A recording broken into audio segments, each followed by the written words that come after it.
असरदार फायदेमंद घरेलू नुस्खे। नंबर 1, बाबासीर। पाइल्स में गुड़ का शरबत पीना फायदेमंद होता है क्योंकि ये पाचन तंत्र को दुरुस्त करता है और कब्ज से राहत देता है, जो कि बाबासीर का मुख्य कारण है। पर आयुर्वेद के अनुसार गुड़ की तासीर गर्म होती है। गुड़ के शरबत में पुदीना, नींबू का रस या रात भर भीगे हुए सब्जा के बीज डालेंगे, दुगना फायदा होता है। गुड़ सौंफ का शरबत भी आपको इतना ही फायदा करेगा। नंबर 2, एक वयस्क को दिन भर में 150 माइक्रोग्राम mcg आयोडीन की आवश्यकता होती है। ये बहुत ही कम मात्रा है। पुरुषों की तुलना में महिलाओं और बच्चों में इसका अनुपात और भी कम होता है। इंसान की चुटकी से भी आधे से भी आधा कम इसकी मात्रा होती है, जो आयोडीन युक्त नमक से पूरी हो जाती है। इसीलिए हमेशा केवल सादा नमक का ही उपयोग ना करें, खासकर हाई बीपी वाले। आयोडीन बहुत आवश्यक है। एक व्यक्ति को प्रतिदिन 5 ग्राम, लगभग एक छोटा चम्मच से कम नमक का ही सेवन करना चाहिए। नंबर 3, आयोडीन इन खाद्य पदार्थों में भी पाया जाता है।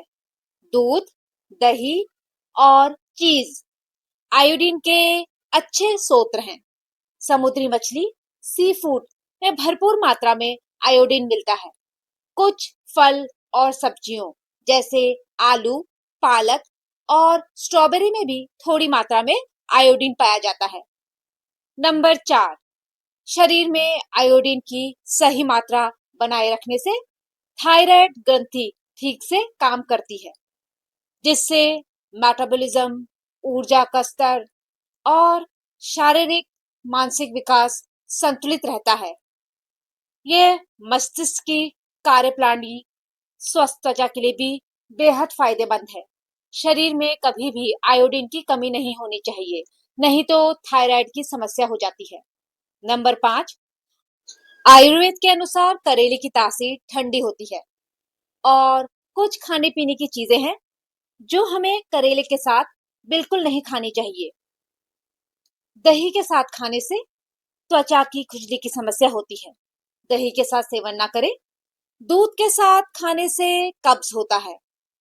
मूली के साथ खाने से एसिडिटी, शरीर में बलगम बनता है। वहीं भिंडी करेले के साथ खाने से दोनों को पचाने में समस्या हो जाती है। करेला खाने के बाद आम खाने से पेट में भारीपन, उल्टी या एसिडिटी की समस्या बढ़ सकती है। ये सब विरुद्ध आहार है करेले के साथ खाने के लिए। नंबर 6, मुंह के छाले मुख्य रूप से पेट की गर्मी या पित्त दोष के असंतुलन के कारण होते हैं। इन्हें शांत करने के लिए ठंडी तासीर वाली और क्षारीय अल्कलाइन चीजें खानी चाहिए। उदाहरण के लिए नारियल पानी, खीरा, ककड़ी और छालों पर शुद्ध देसी गाय का घी लगाना बेहद फायदा करता है।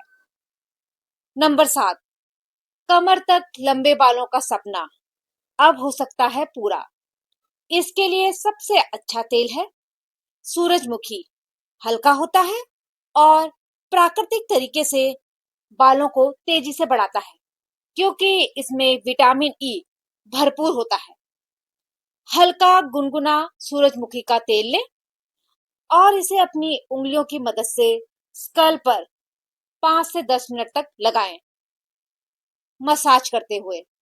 इसे कम से कम 30 मिनट या रात भर लगा रहने दें और फिर शैम्पू से धो लें। नंबर 8, बैगन खाकर डायबिटीज और बढ़ता हुआ वजन कंट्रोल कर सकते हैं। बैगन में कैलोरी बहुत कम, फाइबर की मात्रा अधिक होती है, जो पेट को लंबे समय तक भरा रखती है। हार्ट को हेल्दी रखती है, क्योंकि खराब कोलेस्ट्रॉल को कम करती है। केवल बवासीर, पथरी के मरीजों को बैगन की सब्जी का सेवन नहीं करना चाहिए। नंबर 9, आलू बुखारा। इसमें कैलोरी कम होती है, फाइबर अधिक होता है, जो वजन घटाने में भी मदद करता है।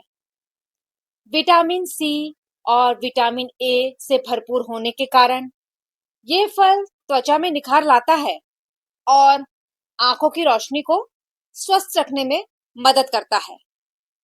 आलू बुखारा पाचन क्रिया को मजबूत करता है। नंबर 10, अचार को खराब होने से बचाना चाहते हैं? बिल्कुल बाजार के अचार की तरह बनाना चाहते हैं। यदि आपका अचार डालते ही खराब हो जाता है, तो ये आपके लिए फायदेमंद रहेगा। तो सोडियम बेंजोइट ये सबसे आम खाद्य सुरक्षित फूड ग्रेड केमिकल है। जी हाँ, ये प्राकृतिक नहीं है। 1 किलो अचार में लगभग 1.5 से 2 ग्राम, आधा छोटा चम्मच सोडियम बेंजोइट मिलाने से अचार में फफूंदी नहीं लगती। ये केमिकल बाजार के अचार में डाला जाता है। इसका उपयोग केवल सीमित मात्रा में करें। ये पूरी तरह से सुरक्षित होता है। खाने को प्रिजर्व करने के लिए इसका उपयोग होता है। नंबर 11, यदि आप प्राकृतिक तरीके से चाहते हैं, अचार सुरक्षित रखना चाहते हैं, तो इसमें कभी भी किसी गीली चम्मच को ना डालें। नमी वाली जगह से अचार को दूर रखें। केमिकल की जगह सफेद सिरके का उपयोग करें। इसे डालने से अचार लंबे समय तक खट्टा और ताजा बना रहता है। नमक और तेल की मात्रा थोड़ा ज्यादा डालें। इससे भी अचार खराब होने से सुरक्षित रहता है। नंबर 12, कूलर से आने वाली दुर्गंध गर्मियों में बहुत परेशान करती है, पर कूलर की आवश्यकता भी बहुत है। केवल कुछ घरेलू नुस्खों से आप इस समस्या से छुटकारा पा सकते हैं। हफ्ते में 3 बार कम से कम पानी बदलें और कभी भी गंदगी जमा न होने दें। कूलर की घास को जरूर धोएं, कम से कम हफ्ते में 1 बार। इससे दुर्गंध दूर होकर हवा ताजी आएगी और ठंडी भी। कूलर के पानी के पंप को हमेशा साफ रखें, जिससे कूलर की सेल्फ लाइफ बढ़ जाएगी। 2 छोटी चम्मच सिरका पानी में डाल दें। इसकी जगह मीठा सोडा भी डाला जा सकता है। ना मच्छर बनेंगे, ना कीड़े, ना बदबू। अगर कूलर का इस्तेमाल नहीं कर रहे हैं, उसे सुखाकर रख दें। कूलर में देर तक जमा हुआ पानी डेंगू, मलेरिया का सबसे बड़ा कारण बनता है। सावधानी ही बचाव है। कूलर को हमेशा साफ रखें, उसमें बिल्कुल भी फफूंद ना पड़ने दें। वीडियो पसंद आए तो लाइक जरूर करें। अपने परिवार, दोस्तों की सेहत के लिए शेयर करें। ऐसे फायदेमंद घरेलू नुस्खों के लिए चैनल को सब्सक्राइब करें। मिलते हैं अगले वीडियो में। तब तक के लिए स्वस्थ रहें, मस्त रहें। धन्यवाद।